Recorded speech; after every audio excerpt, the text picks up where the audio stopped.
Assalamualaikum warahmatullahi wabarakatuh. Selamat siang Bapak Ibu semuanya. Gimana kabarnya, sehat? Alhamdulillah. Bapak Ibu, saya mau mengucapkan terima kasih banyak karena sudah meringankan langkahnya untuk hadir di ruang pertemuan.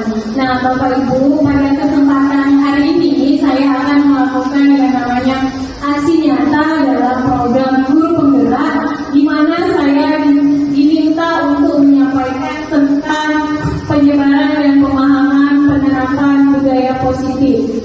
Boleh lanjut, Bu? Nah, di sini dalam penerapan perubahan paradigma belajar, apa yang harus kita lakukan? Yang pertama yaitu pembelajaran dengan paradigma baru, di mana pembelajaran paradigma baru ini dirancang sesuai dengan profil pelajar Pancasila. Jadi, dengan adanya paradigma perubahan, kita berharap nanti sekolah kita bisa maju dan sesuai dengan profil pelajar Pancasila dan dapat mewujudkan sesuai dengan kebutuhan dan tahap perkembangannya.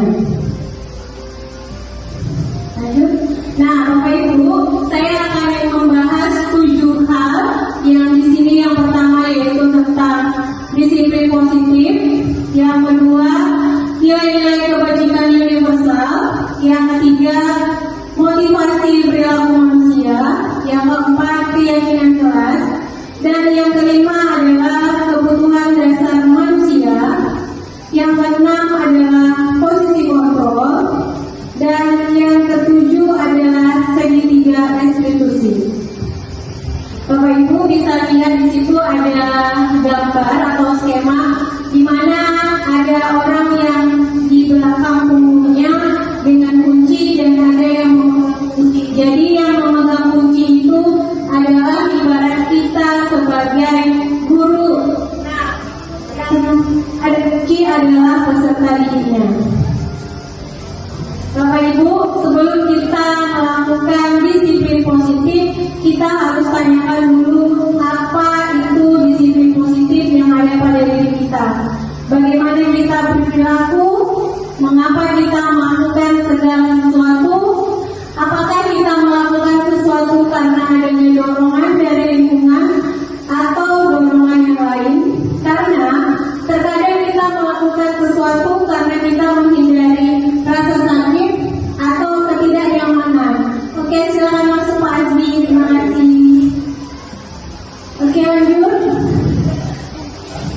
Bapak Ibu, di sini saya jelaskan sedikit tentang apa makna dan arti dari disiplin positif.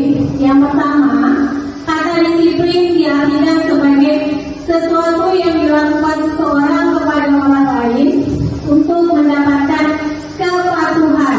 Lalu, disiplin positif diartikan sebagai merupakan salah satu cara penerapan disiplin yang bertujuan untuk menumbuh kesadaran serta memperdayakan murid untuk melakukan sesuatu tanpa iming-iming dan hadiah bonus. Jadi Bapak Ibu, kalau kita sudah bisa mengimplementasikan disiplin positif di sekolah kita, jadi tanpa adanya iming-iming ataupun hadiah, peserta didik kita sudah bisa melakukan disiplin secara mandiri, tanpa harus lagi kita marah, tanpa harus nanti saya kasih reward kalau kamu datangnya on time. Jadi tidak perlu.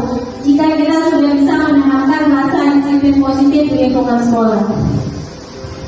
Nah, ini ada nilai-nilai kebajikan universal, yaitu sifat positif manusia yang merupakan tujuan mulia yang ingin dicapai setiap individu, di mana nilai-nilai kebajikan universal sendiri berarti nilai-nilai yang disepakati bersama, lepas dari suku, bangsa, agama, bahasa maupun latar belakang. Jadi semua kita sepakati bersama tanpa memandang siapa kita suku apa, ras kita apa, agama, bahkan bahasa.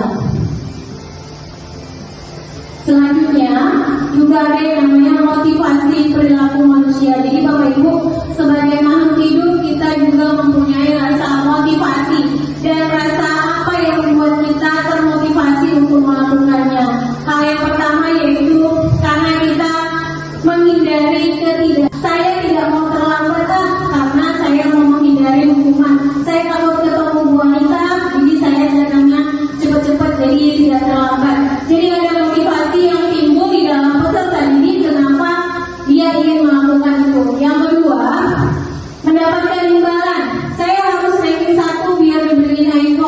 mungkin seperti itu. Jadi ada sugesti di dalam kepalanya untuk melakukan kegiatan.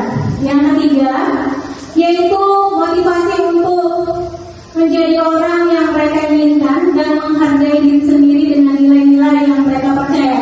Nih, aku pintar nih, aku ranking 1. Jadi semua yang mereka lakukan ataupun semua yang kita lakukan adalah termasuk motivasi perilaku manusia. Selain pasti, kita juga mempunyai hukuman dan konsekuensi.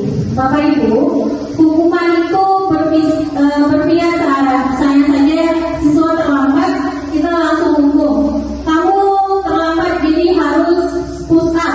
Kamu terlambat jadi kamu harus lari keliling lapangan. Jadi hukuman itu adalah tidak adanya konsekuensi, bahkan tidak ada kesepakatan. Jadi itu bisa bersifat fisik, tapi itu tidak boleh karena misalnya menyakiti. Jadi yang sementara bentuk konsekuensi yaitu sudah terencana. Jadi sudah besok siapa yang terlambat disuruh mengutip sampah 10. Jadi ada kesepakatan di awal. Jadi kalau hukuman secara langsung, tapi kalau konsekuensi adalah kesepakatan di awal dan sudah disetujui oleh murid dan guru. Oke Bapak Ibu, tadi saya sudah memberikan jawaban singkat. Nah, saya ada kuesioner sedikit. Mari kita mengasah imajinasi kita. Saya akan kasih pertanyaan. Bapak Ibu boleh memberikan jawabannya. Boleh Pak? Terlambat sekolah.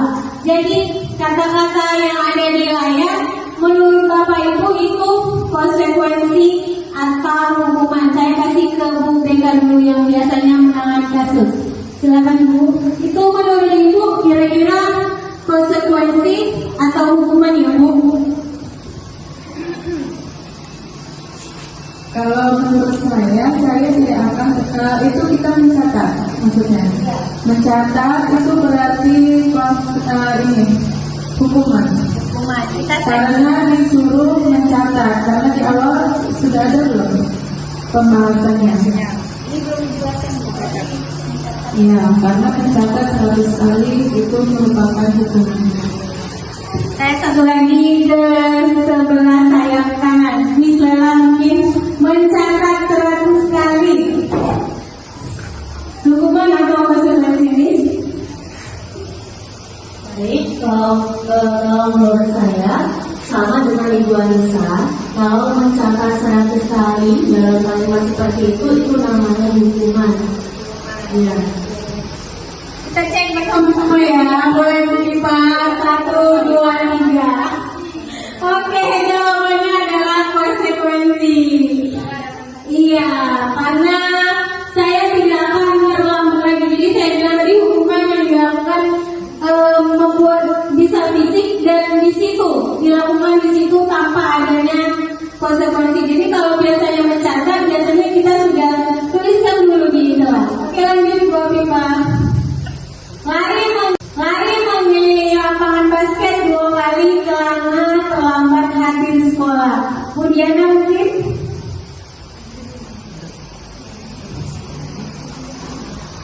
Lalu keliling lapangan basket 2 kali karena terlambat hadir di sekolah gitu. Sepertinya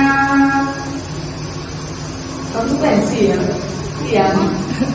Karena dia akan melakukan karena dia terlambat, makanya dia harus konsekuensinya dia harus lari 2 kali gitu. Mulai berapa? Lari mengelilingi lapangan basket 2 kali karena terlambat hadir di sekolah. Itu adalah hukuman. Lari, ayo Bu Pipa lari. Apa Bu Pipa cek? Hukuman. Karena dia cepat fisik. Ada lagi Bu Pipa? Oke, ada lagi. Murid diminta untuk push up 15 kali karena tidak menggunakan masker ke sekolah. Ibu Ilas?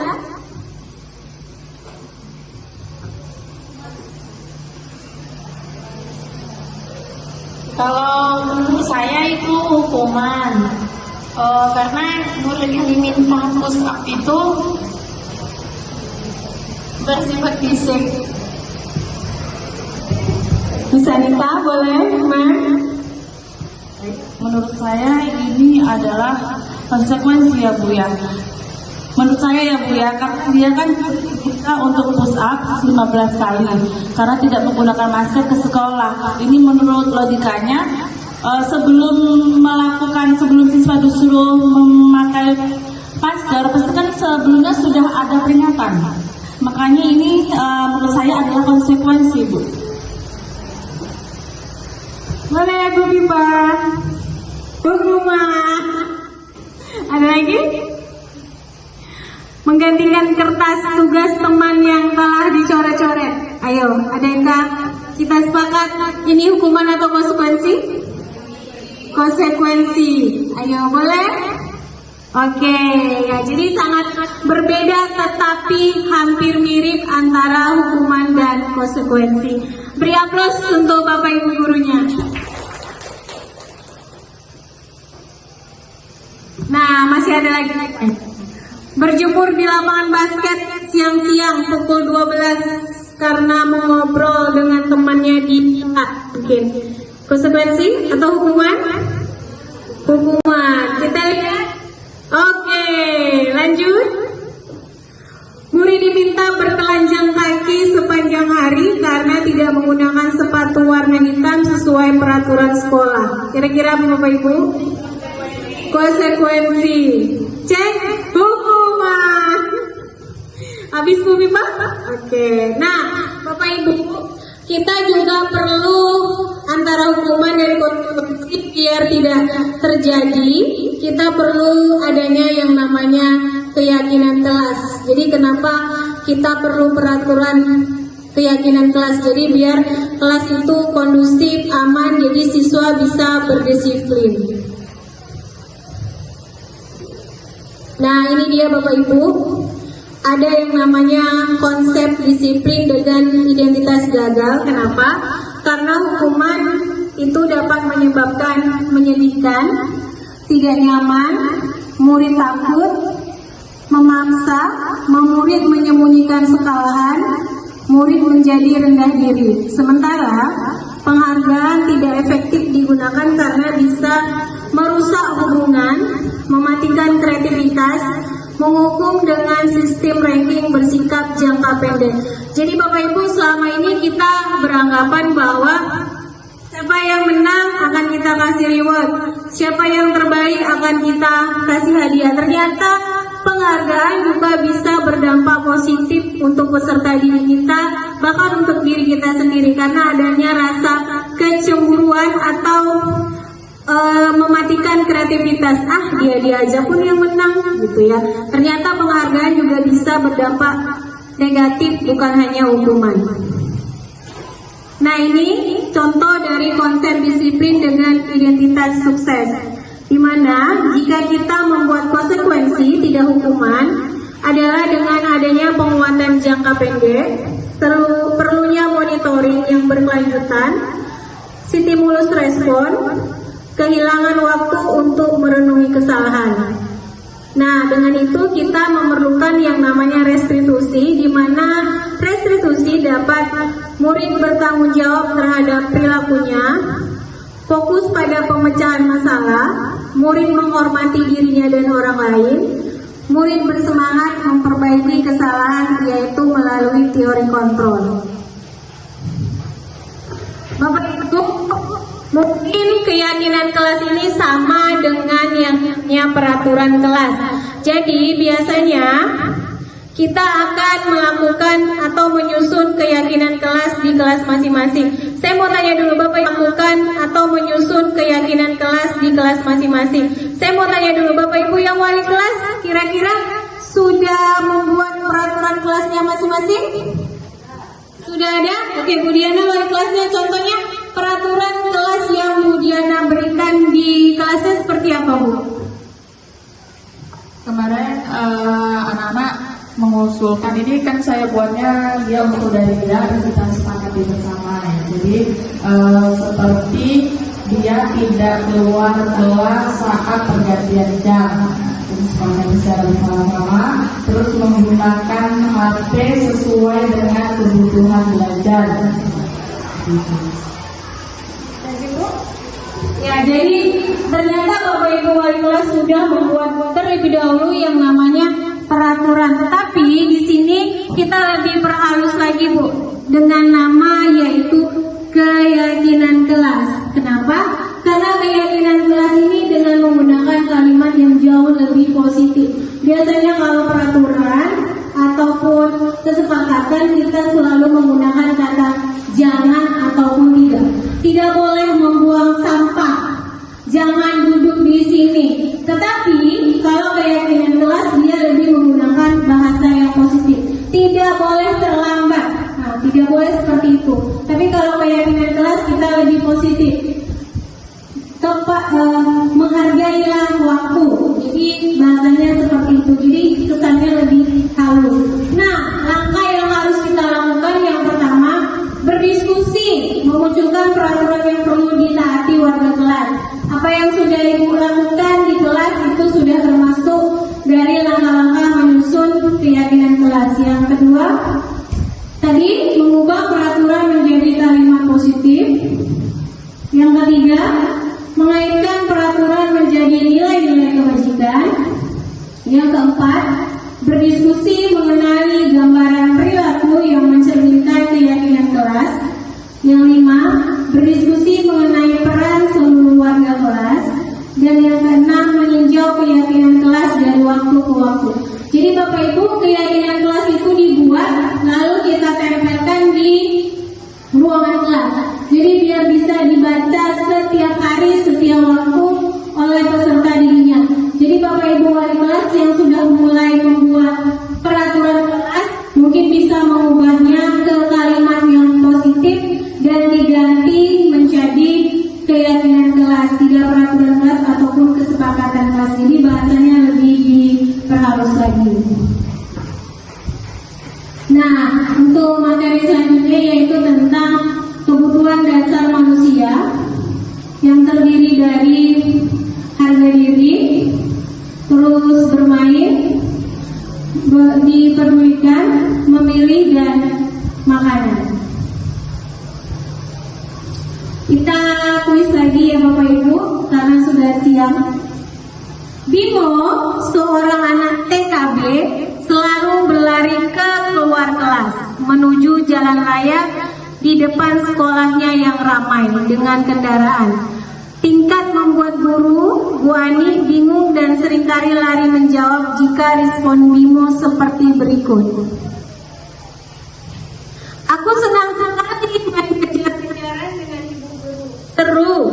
Nah, di sini adalah tentang kebutuhan manusia. Sudah terpencet jawabannya ya Bu. Jadi maksudnya tadi kira-kira kalimat Bimo di atas tadi, jangan lari-lari kata ibunya. Terus ibunya menjawab, aku senang soalnya main kejar-kejaran dengan ibu guru. Seru katanya. Jadi kira-kira apa yang dilakukan Bimo ini, kebutuhan apa gitu, kebutuhan apa yang belum terpenuhi di diri Bimo. Ternyata jawabnya adalah kebutuhan kesenangan. Jadi seperti itu ya Bapak Ibu contohnya. Ini pertanyaan yang kedua. Baru ibunya jawab. Ibu, Bimonya lagi tanya. Ibu kejar aku karena ibu guru sayang aku. Kira-kira ini kebutuhan Bimo yang seperti apa Bapak Ibu yang perlu dibutuhkan? Kasih sayang? Cek Bu Bima. Iya, cinta dan kasih sayang.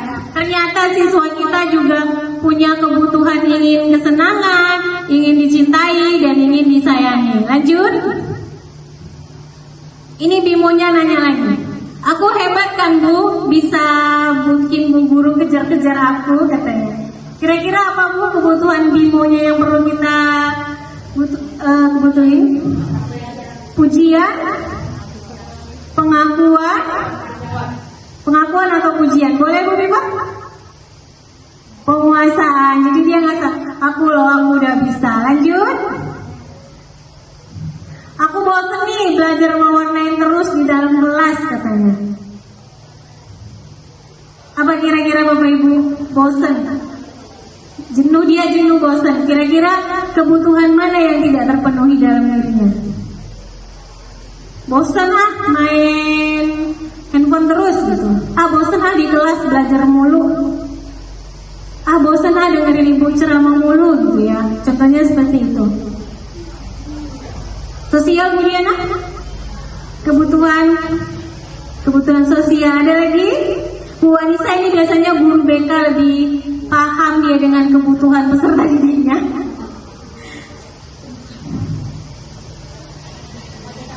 Motivasi sosial. Oke, kita cek Bu Pipa.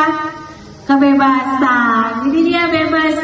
Dia juga butuh apresiasi. Bu, udah deh Bu belajarnya, mungkin seperti itu ya. Jadi dia juga jangan mewarnain terus gitu. Dia juga punya kebutuhan yang harus kita dengarkan. Oke Bapak Ibu, bisa dibaca di slide. Oke, sudah. Dia bilang menyetir mobil itu seru. Apa Bu? Kesenangan, cek. Yes, benar. Sudah mulai paham kita ya Bapak Ibu. Lanjut.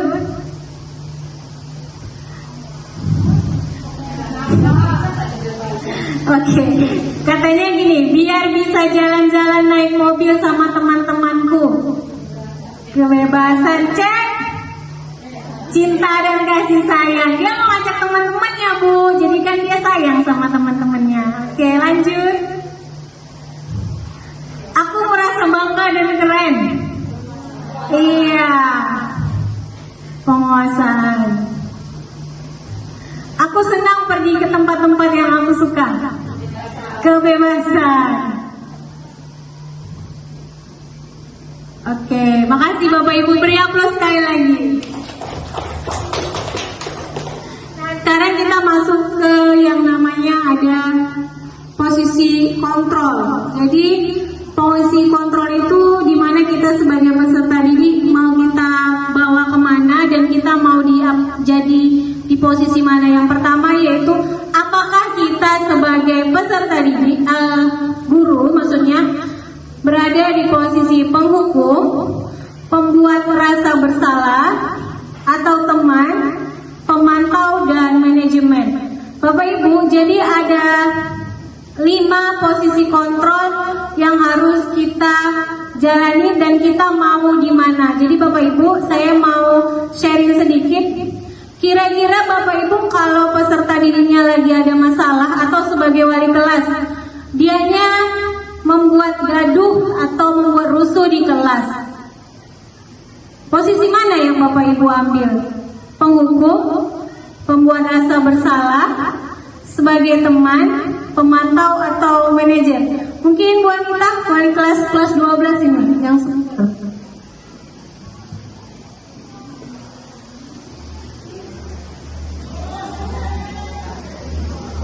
Ini maksudnya saya sebagai guru. Ya, sebagai guru dan wali kelas. Sebagai guru wali kelas menganggap sesuatu seperti apa? Ibu. Saya. Ya. Oke, kalau menurut saya pribadi, saya ini memposisikan saya sebagai guru ke siswa itu ibu yang keren. Ini saya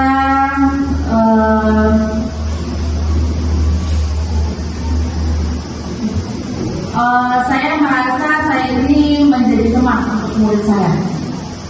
Kenapa? Ya. Kenapa? Karena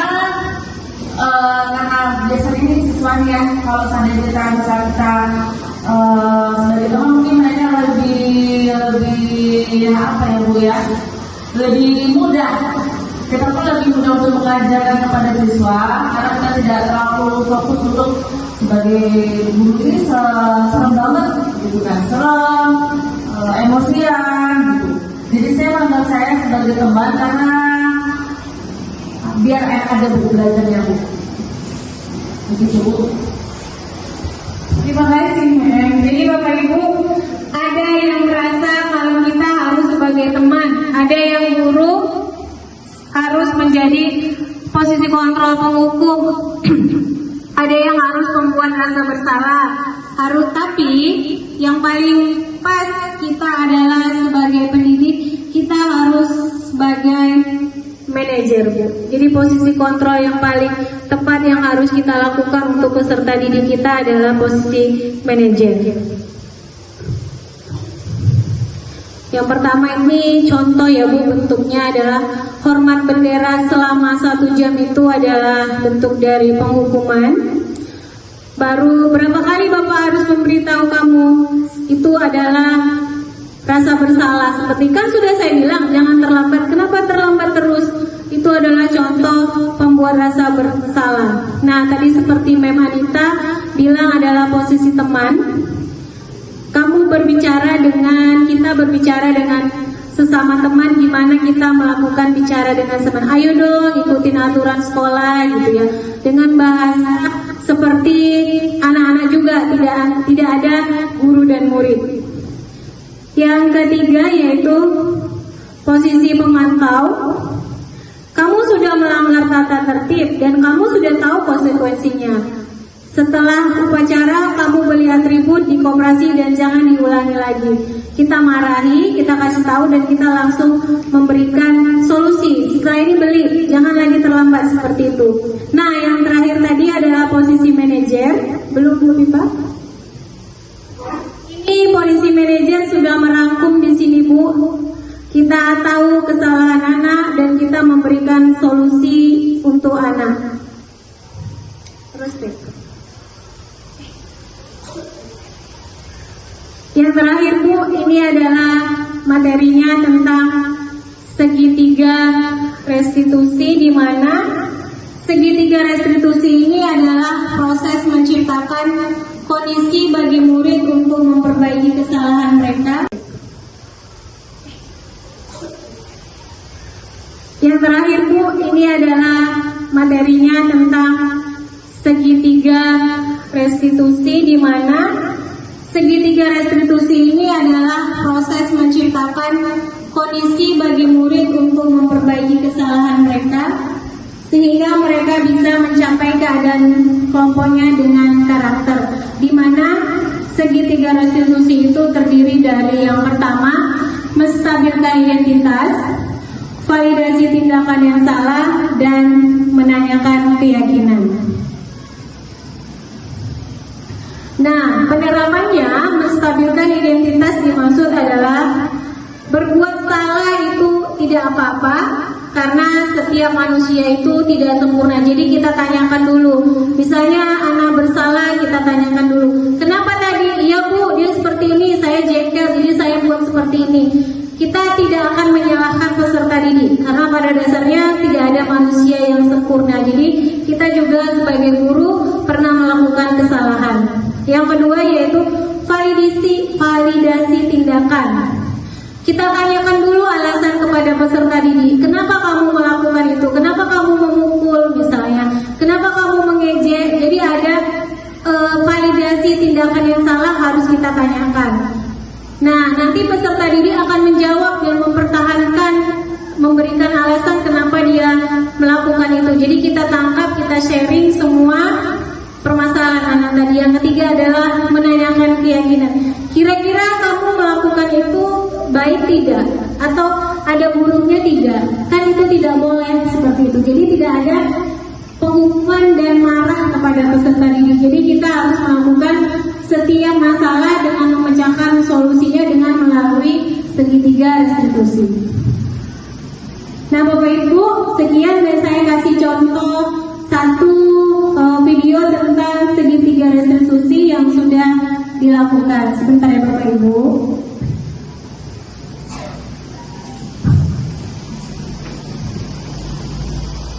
Ini contoh kasusnya, boleh kita simak bersama-sama.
Bapak Ibu, tadi adalah contoh dari penanganan kasus yang sudah saya buat dan sudah menggunakan segitiga restitusi. Jadi kita benar-benar berdiskusi bersama anak, mencari solusi, bahkan menanyakan peserta didiknya kenapa dan bagaimana dia bisa melakukan pelanggaran tersebut. Jadi tidak ada lagi yang namanya pengumuman atau marah-marah kita sebagai guru. Jadi Bapak Ibu, demikian yang bisa saya sampaikan pada kesempatan ini untuk melakukan praktek baik tentang penyampaian budaya positif, keyakinan kelas, dan segitiga restitusi di SMA Negeri 1 Tapung. Semoga apa yang saya sampaikan bisa kita aplikasikan di lingkungan sekolah dan untuk diri kita sendiri. Kurang lebihnya saya mohon maaf. Wabillahi taufiq wal hidayah. Assalamualaikum warahmatullahi wabarakatuh.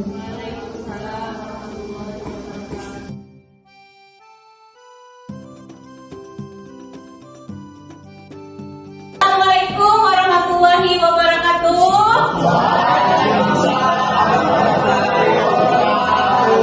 Selamat pagi semuanya anak ibu.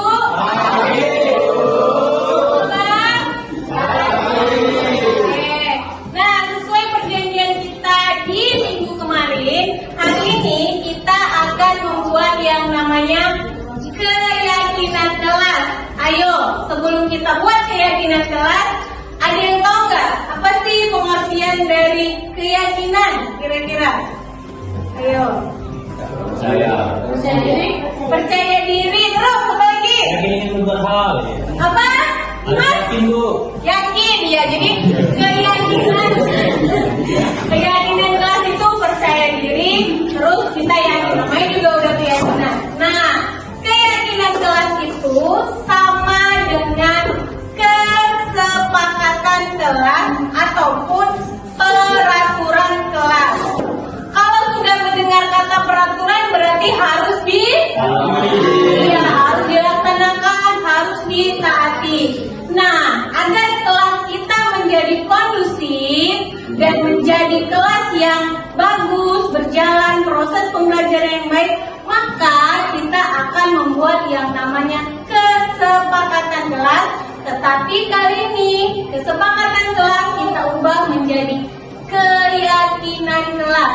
Karena dalam keyakinan kelas ada yang namanya nilai-nilai kebajikan universal atau budaya positif.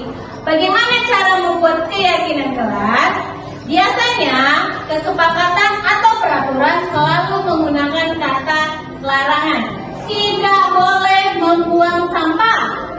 Ya, jangan duduk di sini, jangan menginjak taman, itu tidak boleh. Jadi kita harus menggunakan kata-kata yang positif. Bagaimana Bu? Kalau menjaga lingkungan atau tidak boleh membuang sampah, cukup jagalah kebersihan. Kebersihan adalah sebagian dari iman. Paham? Sekarang saya akan bagikan kertas notice ini ke semua peserta 1203 atau anak-anak ibu. Kalian buat apa sih keyakinan yang mau kalian buat untuk di kelas ini? So, tidak boleh menggunakan kata tidak dan tidak boleh menggunakan kata jangan. Oke? Paham? Misalnya wajib tersenyum gitu ya. Jangan dilarang tertawa, tidak boleh. Wajib tersenyum, harus bahagia. Jadi di kelas ini harus bahagia, gitu ya. Harus tepat waktu atau menghargailah waktu. Berarti kalau masuk kelas ini harus on time. Paham? Jangan pakai kata tidak dan jangan menggunakan kata jangan. Oke.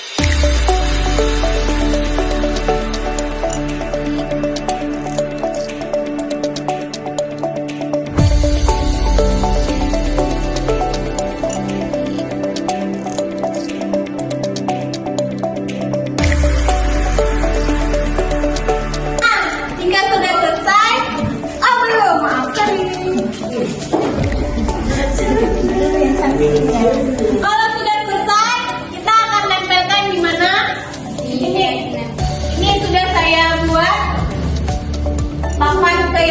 kelasnya. Nanti ditempel di sini. Nah, saya akan koreksi. Jika nanti ada kata yang sama, kita akan koreksi dan kita akan ambil beberapa. Oke? Saya hitung mundur. 3, 2, 1, silakan.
Setelah menempelkan keyakinan kelas di papan, saya akan koreksi mana tahu ada kata-kata yang sama. Saya bacakan dulu ini dari Rizda.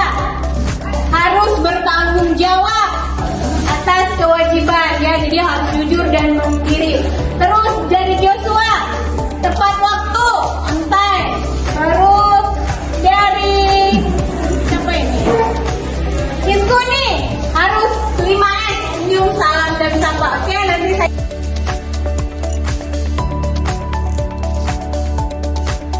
Nah, setelah ibu koreksi, ternyata ada keyakinan kelas yang sama dan hampir mirip. Jadi ada 1, 2, 3, 4,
Assalamualaikum warahmatullahi wabarakatuh. Perkenalkan, nama saya Zahra dari kelas 12 SOS 3. Selamat pagi semuanya, perkenalkan nama saya Rizdayanti Menaru, saya dari kelas 12 SOS 3. Assalamualaikum warahmatullahi wabarakatuh. Perkenalkan, nama saya Salsa Maria Putri dari 12 SOS 3. Assalamualaikum warahmatullahi wabarakatuh. Perkenalkan, nama saya Dimas Rikma dari kelas 12 SOS 3. Assalamualaikum warahmatullahi wabarakatuh.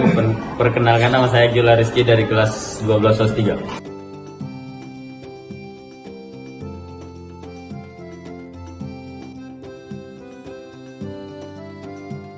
Happy. Lagi ya. Mantap. Aku apa? Keren.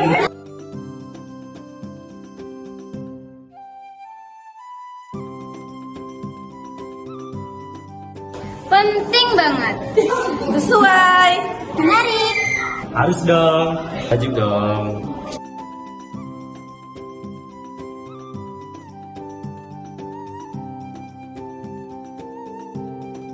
Untuk menghormati sesama teman. Karena untuk menjaga kekompakan kelas. Karena membuat kita lebih disiplin. Karena untuk menjaga solidaritas. Karena untuk menjaga kenyamanan kelas. Terima kasih guru Pak sudah berdiskusi untuk membuat keyakinan kelas.